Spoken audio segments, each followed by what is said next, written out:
और पांचवा ऊर्ध्वरेता महापुण्यम सदीर्घोगतामपरि।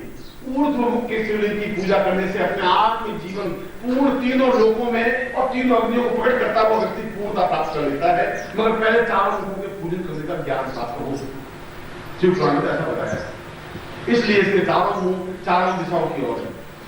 इसलिए पंचमुखी एकमात्र संसार का एकमात्र शिवलिंग है जिसको 5 मुखाग्नि और 5 मुख का शिवलिंग है।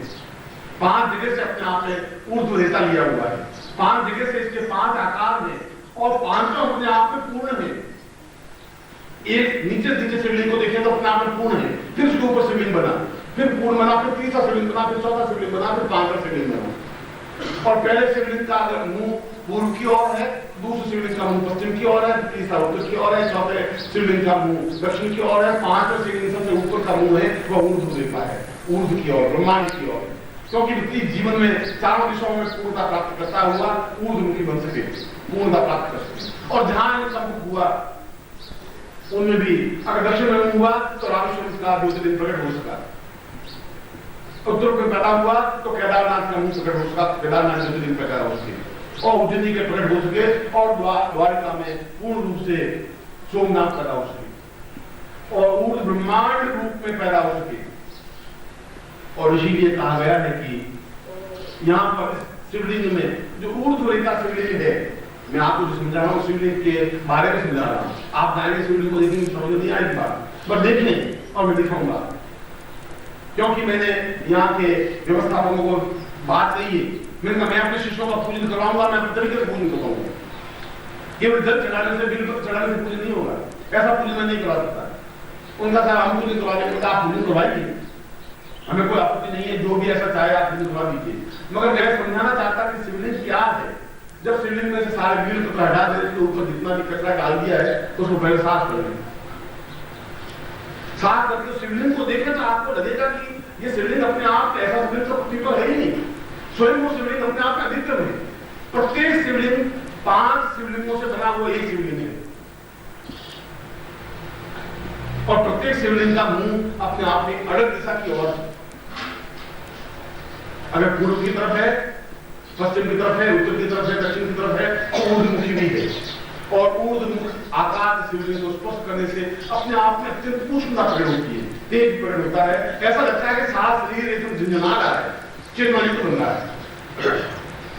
मगर उन्हीं मंत्रों के माध्यम से, जिन मंत्रों के माध्यम से मार्कंडेय ने यहाँ साधना संपन्न की, यहाँ मार्कंडेय आश्रम है, ऋषि आश्रम, और मार्कंडेय ने उस युधिष्ठिर में महाभारत युद्ध होने के बाद में जब बहुत ही दुखी हो गए युधिष्ठिर, उनका ने बहुत अत्याचार की, जिनकी बहुत पाप किए, बहुत अधर्म, बहुत अत्याचार हो गया है, छल झूठ कपट हो गया है, तो मार्कंडेय ने यहाँ बैठकर के पूरा स्कंद पुराण सुनाया है। पूरा स्कंद पुराण की रचना यहाँ होगी, और उसमें बताया कि ये रेवा तट किनारे यहाँ पर किस प्रकार से तुम केवल उन विशेष मंत्रों के माध्यम से, जो दाक्षिणात्य पद्धति है, उत्तरी पद्धति में आपको एक शिव का मंत्र है, नमः संभवाय च मयो भवाय नमः शिवाय च रुद्राय च, यह एक रुद्र तो वही है, रुद्राभिषेक का तो वही है, ग्रंथ में अंतर नहीं है, उच्चारण करने के अंतर है।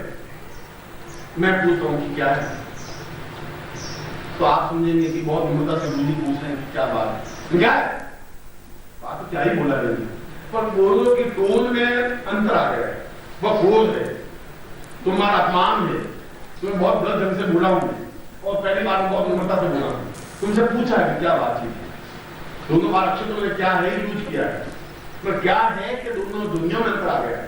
मंत्र तो एक ही है, उस मंत्र के टोन में ध्वनि में अंतर होने से सारा अर्थ ही विपरीत हो जाता है। मैं पूछता हूं क्या है इसमें और क्या है इसमें, अंतर अर्थ ही अंतर हो गया है। दूसरी बार में आप गड़बड़ा जाएंगे कि गुरुजी इतने गुस्से कैसे हुए, क्या हो गया, जबकि मेरा पूछ रहा हूँ, सीधा सदा पूछ रहा हूँ। और भगवान शिव को यदि मंत्रों से रचना करें तब तो उसका अर्थ ही वो दूसरे बन देंगे कि ये तो गाली देने के लिए आया है, ये क्या कर रहा है, ऐसे मुझे गाली देने के क्यों चला गया मंत्र। ओम नमः संभवाय च मायो, ये उत्तरी भारत से ओम नमः नमः नमः नमः नमः उत्तम नमः दानं नमः संभव नमः संभव भवा भवा यजमायो भवा नमः संभव। ये दक्षिणांत से भी एक ही मंत्र को दोनों प्रकार से उच्चारण करने की क्रिया है और दाक्षिणात्य पद्धति से इसकी पूजन हो सकती है। उत्तर भारतीय पद्धति से पूजन हो ही नहीं सकता क्योंकि ये अपने आप में स्वयंभू पंचभारमुखी ज्योतिर्लिंग अपने आप में पूर्णता जो भी ज्योतिर्लिंग है और जहां पर भी ज्योतिर्लिंग है वे दाक्षिणात्य पद्धति से ही इनकी पूजन हो सकता है क्योंकि शिव का मूल उत्पत्ति स्थल दक्षिण है और दक्षिण को हमने काल कहा है, दक्षिण को समुद्र कहा है, दक्षिण को पूर्णता कहा गया है, दक्षिण को जीवन की श्रेष्ठता कहा गया है। उस जीवन की श्रेष्ठता को प्राप्त करने के लिए उसी क्रम उसी विधान से हमें पूजन क्रम संपन्न करना पड़ेगा, करना चाहिए। और यहीं पर उस शिवलिंग के पूजन की मैं आपको जो संपन्न कराऊंगा, मैं खुद पूजन कराऊंगा पूर्ण वीर कथों के साथ, श्रेष्ठतम क्रिया के साथ। शायद आप अपनी जिंदगी में आप पहले सौभाग्यशाली व्यक्ति होंगे कि उस दक्षिणात्य पद्धति से पूजन करेंगे और आने वाले पीढ़ियां शायद कर सकेंगे, नहीं कर सकेंगे, मैं नहीं कर सकता, तो पहली बार आप एहसास कर सकेंगे कि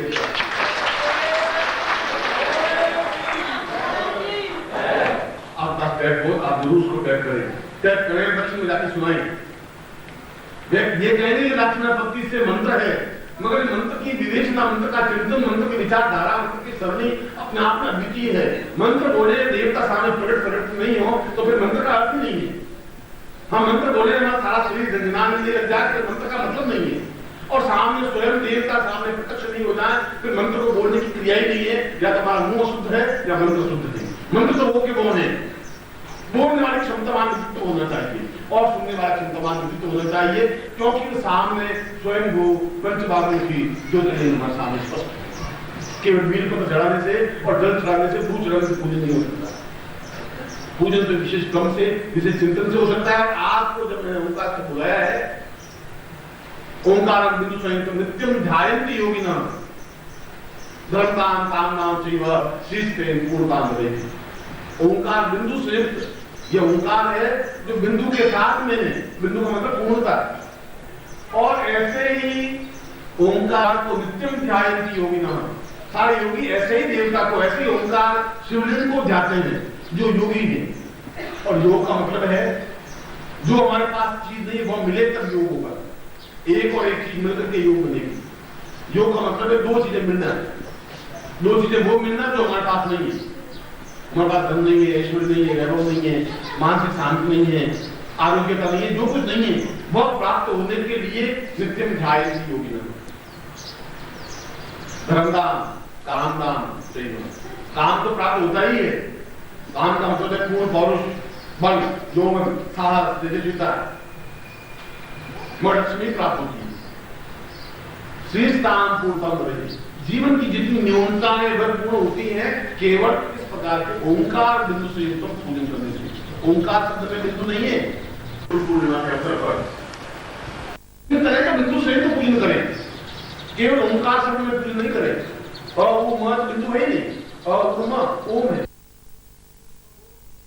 ओंकार बिंदु संयुक्तम नित्यम ध्यायन्ति योगिनः।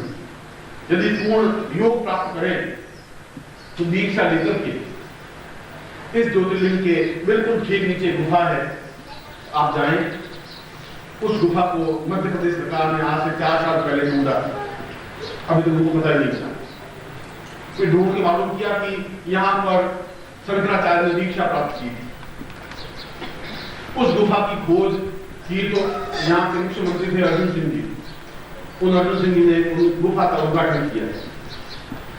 फिर इतिहास से, पुराणों से निश्चित हुआ कि यहाँ पर वास्तव में ही शंकराचार्य ने आकर के उनके गुरु गोविंद पादाचार्य से दीक्षा प्राप्त की थी। तो राष्ट्रपति महोदय ने यहाँ आकर के उस गुफा का उद्घाटन किया। स्मारक के ऊपर पर लिखा हुआ पूरा 1.5 साल चले, 2 साल चले। राष्ट्रपति आए और उन्होंने कहा कि अद्भुत कि शंकराचार्य जैसा अद्वितीय व्यक्तित्व पूरे भारत में कोई स्थान नहीं था जहां दीक्षा प्राप्त कर सके। यही दीक्षा प्राप्त करने के पीछे अर्थ क्या, चिंतन क्या, क्या कारण था, मतलब क्या था, यही दीक्षा क्यों प्राप्त की।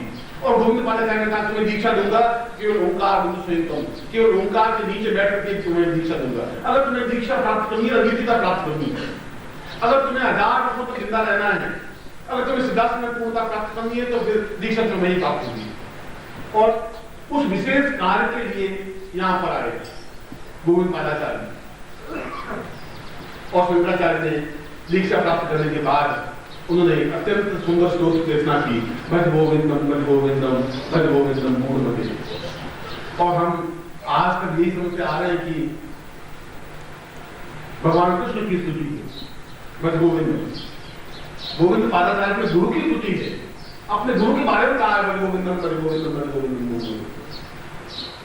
और जिसमें 3 चरणों में दीक्षा दी उस गुफा में, क्योंकि जहां आधार है भगवान शिव का और जहां से पाताल लोक प्रकट होता है, पाताल लोक से प्रकट हुए वह स्वयं उस पाताल लोक ठीक ऊपर जहां शिवलिंग है ठीक नीचे गुफा है। अत्यंत आश्चर्यजनक शिवलिंग, आश्चर्यजनक गुफा। ऐसा लगता है जैसे एक ही कागज के ऊपर एक कागज रखा हुआ, ऐसे और पत्थर नहीं। उस गुफा का अपने आप में गुफा ही अपने आप में बिल्कुल अलग ढंग की गुफा है। दूसरे पत्थर बिल्कुल अलग ढंग के, गुफा के पत्थर बिल्कुल अलग ढंग के। ऐसा लगता है जैसे वेद के ऊपर वेद रखा गया हो, पुराण के ऊपर पोथी के ऊपर पोथी रखी गई हो और पूरा एक दरवाजा बन गया हो, पूरा एक कमरा बन गया हो। और ठीक उसके ऊपर ओंकार भगवान ओंकारेश्वर का पूजन, उनका स्थापन, और ठीक उसके नीचे उनका भगवान शंकराचार्य का पूजन और शंकराचार्य की दीक्षा प्रयोग। और जब ये दीक्षा दे रहे थे तो उनके 3 चरण, दीक्षा के 3 चरण होते हैं। और मैंने कहा कि 3 क्रम है, 3 काल है, शरीर की 3 विभूतियां हैं, 3 लोक हैं, 3 अग्नि हैं। और तीनों अग्नियों को प्रज्वलित करने के लिए गोविंद पादाचार्य ने कहा मैं तुम्हारी 3 अग्नियां प्रज्वलित करूंगा, फिर मैं तुम्हारा पूजन करवाऊंगा। तुम्हें ओंकार पूजन करने पर ही सिद्धि प्राप्त होगी, क्योंकि अब मैं तुम्हें देख चुका हूं कि तुम्हें मैंने कुछ ज्ञान दिया है, चिंतन दिया है, संस्कृत सिखाया है, तुम्हें स्तोत्र चेष्टा कर सकते हो, तुम्हें ज्ञान चेतना की स्तोत्र की चिंतन है। इस तीनों लोगों मैं तुम्हें नहीं दूंगा, चाहे अनुमान सिद्धि हो, चाहे वायु सिद्धि हो, चाहे कोई भी सिद्धि हो, तुम्हें उस स्थान में तुम्हें जाना ही पड़ेगा। वहीं पर उसके नीचे उस पाताल लोक में वहीं पर तुम्हें पूजन दीक्षा दूंगा, उसी गुफा में दूंगा। और ये गुफा अपने आप में आप देखें और मैं दिखाऊंगा आपको। उस गुफा के अंदर अपने आप में गोविंद पादाचार्य जो मंत्र दीक्षा से बोले सारे अंकित। ज्ञान को तो शायद मालूम नहीं है और यहाँ के शासन को भी पूरा ज्ञान नहीं है, पूरा ज्ञान स्वतः ज्ञान नहीं है, शायद एक अक्षर भी ज्ञान नहीं है। ये तो ज्ञान हुआ कि गुफा है, तो ये ज्ञान नहीं है कि वे कागजों के तो रखे हुए पन्ने हैं, पत्र हैं, जो पत्थर है उन पर लिखा हुआ क्या है वो ज्ञान। पूरा गोविंद पादाचार्य अपने आप में अद्वितीय विभूति थे, वे बोले पत्थरों पर अंकित हो गए, पूरा दीक्षा क्रम अंकित है। उन्होंने उन तीनों क्रमों से बड़वाग्नि, जठराग्नि और देवाग्नि तीनों अग्नियों को प्रज्वलित करने के लिए जब उनकी 2 दीक्षा दी और 2 दीक्षा देने के बाद ध्यानस्थ हो गए, ध्यानस्थ हो गई नंदा बढ़ी। तुम्हारे आने के बाद नंदा बढ़ी, पहले कल 10 मीटर बढ़ गई है, 10 फुट 3 मीटर बढ़ गई।